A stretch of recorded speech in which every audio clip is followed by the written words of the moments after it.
Well, thanks so much for joining us as we continue our study of Genesis 4, 1 through 26. That's our passage today. I want to remind you, if you have questions, be sure to send them in. We have a great team that will interact with you on a personal level. We want to be as interactive as we can in our study. All right, so God created the heavens and the earth, and everything he created was good. Everything God made produced, enhanced, and was conducive to life. Yahweh Elohim, the Lord God, created man in his image, and he stooped down to breathe into man the breath of life. And he placed the man and woman in this beautiful, bountiful garden with one command.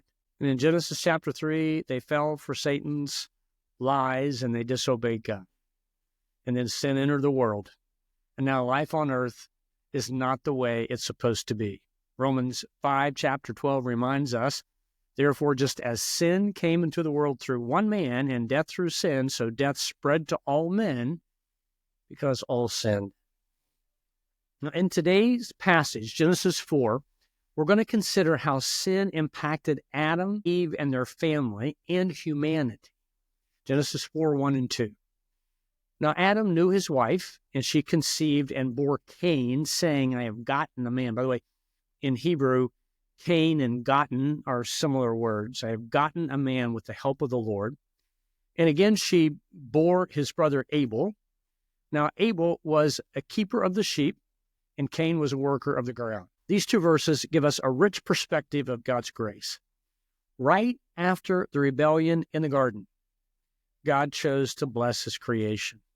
Think of it. First, the promise of humanity continued. Adam and Eve had sexual relations, and God allowed them to conceive and have two sons, Cain and Abel.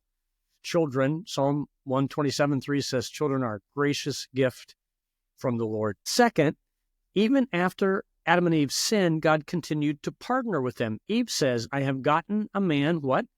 With the help of the Lord. Notice she uses the name Yahweh, the name for God's personal interaction and covenant with man, with the help of Yahweh. And third, even though Adam and Eve are no longer in the Garden of Eden, God continued to provide them with flocks of sheep that Abel shepherded and grains from the field that Cain worked. Again, right after rebellion, God continued to show his grace. He does the same thing in our rebellion and sin, doesn't he? So Genesis chapter 4, 3 and 5. In the course of time, Cain brought to the Lord an offering of fruit of the ground, and Abel also brought of the firstborn of his flock and their fat portions. And the Lord had regard for Abel and his offering, but for Cain and his offering, he had no regard. So Cain was very angry, and his face fell. Let's think through that. Cain and Abel brought an offering to the Lord, right? To this point, there's no record of instruction for presenting an offering to God. But remember, we saw in Genesis 3:21 that God himself sacrificed an animal and clothed Adam and Eve after they sinned. So evidently, God explained to them that bringing an offering was a way of worship, and the first couple passed that on to their sons. Cain was a farmer, and he brought an offering from the fruit of the ground. Abel was a shepherd and brought an offering from his flocks, and his offering is described in more detail. Notice it says he brought the firstborn of his flock and the fat portions. He brought the fattest and healthiest. He brought his very best. Now, some believe that Abel went out of his way to please God, while Cain was simply performing a duty of worship. And that kind of hits home, doesn't it? Sometimes we can go out of our way to worship, and other times a duty. The writer of the Hebrews says it this simply: by faith, Abel brought God a better offering. By faith, Abel brought God a better offering than Cain did. Brought him a better offering. We're not told exactly why, but God, who looks on the heart, accepted Abel's offering, but did not accept Cain's offering. And in response, Cain became angry and jealous. Now, this was a critical moment for Cain, and God addressed him directly. Genesis 4, 6, and 7. The Lord said to Cain, why are you angry, and why is your face fallen? If you do well, will you not be accepted? If you do not do well, sin is crouching at your door. Desire is contrary to you, but you must rule over it. Now, I see three important points in this passage. Let's go through them. First, God gives a vivid picture of sin's threats. What's he say it's like? It's like a dangerous animal, always ready to pounce on us, just waiting for the right moment. The Apostle Peter says the devil, the author of sin, is like a roaring lion seeking someone to devour. So we see the peril of sin is never far from us. Secondly, here's another thing we see. Cain is angry and contemplating giving in to temptation. He hasn't sinned yet, but he's thinking about it. And God reminds Cain it's not too late to resist sin and experience God's favor. He tells Cain to rule over his temptation, resist temptation.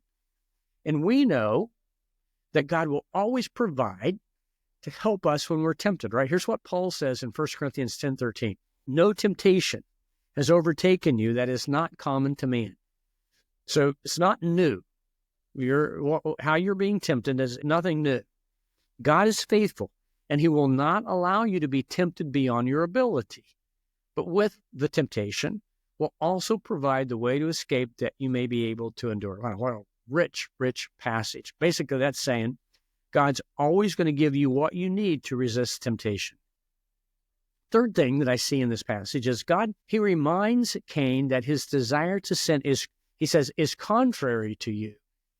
God's saying it's not who I made you to be. This is a strong reminder that God desires obedience. When we sin, we are stepping off the path that God has intended for us. We're acting contrary to the new and redeemed life that God has given us through Jesus. Well, Cain refused to listen to God. He attacked his brother and killed him. There are always consequences to our sin, right? Whatever we sow, we will also reap. Galatians 6. When God confronted Cain and asked, "Where is your brother?" Cain responded in a flippant lie. He said, I don't know where my brother is. Am I my brother's keeper? But God went straight to the issue. And in Genesis 4:12, he sentenced Cain to be a fugitive and wanderer on the earth. Now check this out. Cain was concerned that because he had killed Abel and the word was out, others would hunt him down and kill him. But even in his punishment, God was gracious. So God put a mark, we don't know what the mark was, but God put a mark on Cain to warn others that if they tried to harm Cain, vengeance would be taken on that person sevenfold. Genesis 4:15. They tried to kill Cain, vengeance would be taken on them 7 times as worse. So Cain left God's presence and he settled east of Eden in the land of Nod. Now, the rest of Genesis chapter 4 gives us a list of Cain's descendants. And there's one descendant I want to point out. He's a man named Lamech. God intended for marriage from the beginning to be between one man and one woman for life, right? But in this fallen society, sin now entered man. Lamech thinks he knows better than God. And Lamech, Genesis 4:19, decided to marry 2 wives. Here's the first mention we have of polygamy, and it's Lamech. Listen to his arrogance. In Genesis chapter 4, verses 23 and 24, Lamech said to his wives, Adah and Zillah, "Hear my voice, you wives of Lamech. Listen to what I say. I have killed a man for wounding me, a young man for striking me." Listen to what he says. If Cain's revenge is 7-fold, then Lamech is 77-fold. The man who decided he knew better than God about marriage also decided he could declare self-protection. Evidently, Lamech got in a fight with the young man and killed him. And he knew that God had declared that anyone who killed Cain for killing Abel, vengeance would be taken 7-fold. So now he takes the place of God. He self-declares, if anyone kills me for taking a life, vengeance would be 70 times 7-fold. 70 times 7. Cain is an example of the devastation of sin and its consequences. Lamech is an example of how sin hardens our heart and makes us arrogant and makes us think that we are God. Even in a society infected with sin, God remains gracious. He gives Adam and Eve more children. The population of the earth starts to spread. Genesis 4:26, last verse of this chapter says, people began to call upon the name of the Lord. That's what we'll start next time. So in your personal time with God today, read Genesis chapter 4, 1 through 26, and take time to reflect on God's interaction with Cain. And think about, how can we not go the route that Cain went? How can we depend on God for strength when we, like Cain, are tempted to take matters in our own hands?